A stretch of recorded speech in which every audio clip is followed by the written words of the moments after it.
Hey guys, welcome back to the series Fun Facts About Fasting. Fun Facts About Fasting.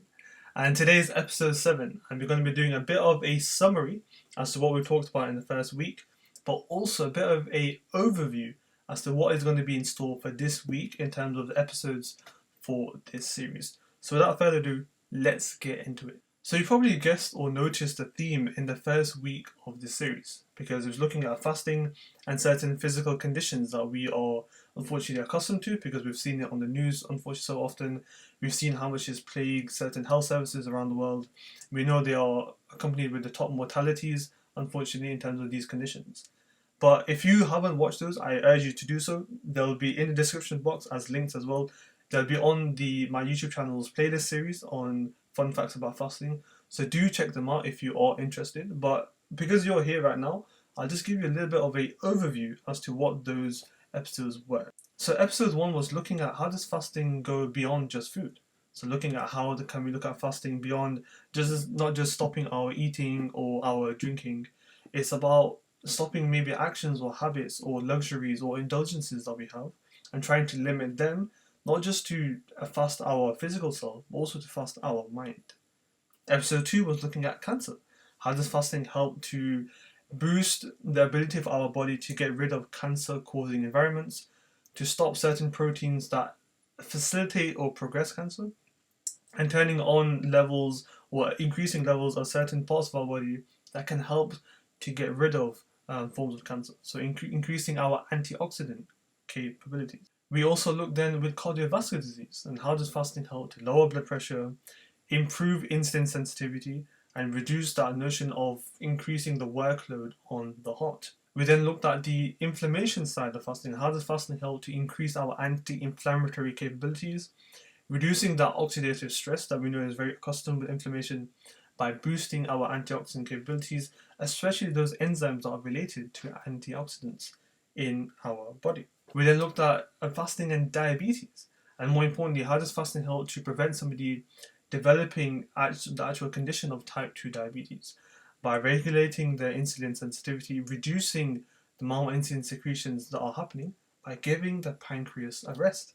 And that's something that fasting has been quite known for in reducing our chances or reducing our risk of developing the actual condition of type 2 diabetes. Then yesterday we looked at polycystic ovary syndrome, something that unfortunately affects 1 in 10 women on average.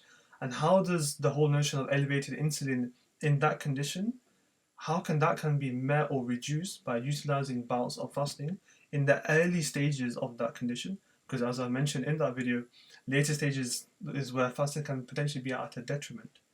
So that's why the first week was looking at some kind of conditions that we know and how does fasting help in some way, shape, or form. But what about up here? Does fasting help the brain, the mind? Does it? Does it help the neurons? Yes or no? The answer is yes. And I'm just going to give you a bit of a summary as to how. So there's two ways we can look at how does fasting help the brain or the mind essentially. And when we're looking at it from the brain point of view, we want to look at it in terms of improving our cognitive performance, improving the way our neurons are firing, the way we can improve our memory recall. How can we reduce potential Alzheimer's disease? And fasting has been known to help each of these in some way, shape, or form. And when I go throughout these episodes in this week, I'll be showing the latest research in how does intermittent fasting or fasting mimicking diets help to improve our brain's capacity, our brain's ability, and reduce those potential conditions that harm our brain over time. But what about the mind? Looking at it from fasting from the mind point of view. We know how devastating and deadly stress can be, anxiety, depression. Some have it to let's say, a mild sense, some people have it to a severe sense. And we know that there are many strategies that have been employed now to help either reverse, combat, or even prevent those unfortunate mental health scenarios. And we know that maybe fasting can actually help that as well. I'm not saying fasting is a one size fits all, it's going to cure everything, it's going to prevent everything. No. But it can actually help where possible. And I want to shed light on that in this week's series by looking at how does fasting help the mind. So how does fasting help to potentially reduce bouts of anxiety where possible, in the right sense if it's done in the right way? How can it reduce potential stress where possible?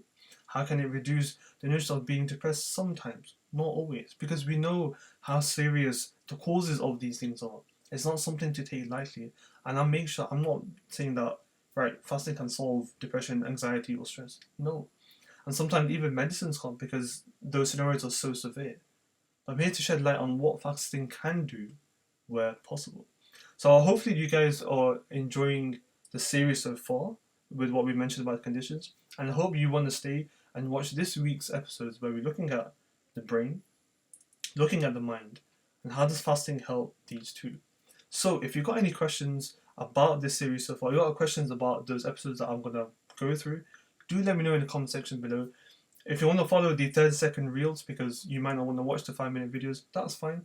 Just follow me on Instagram as well, Aamir.phd, and you can check out my page where I've got all of the 30-second reels, which are the 30-second reel versions of these episodes. I've probably gone over 5 minutes as well today, I do apologise. But I hope to see you for the rest of this week and the rest of the series here on Fun Facts About Fasting by me. Take care and I see you tomorrow.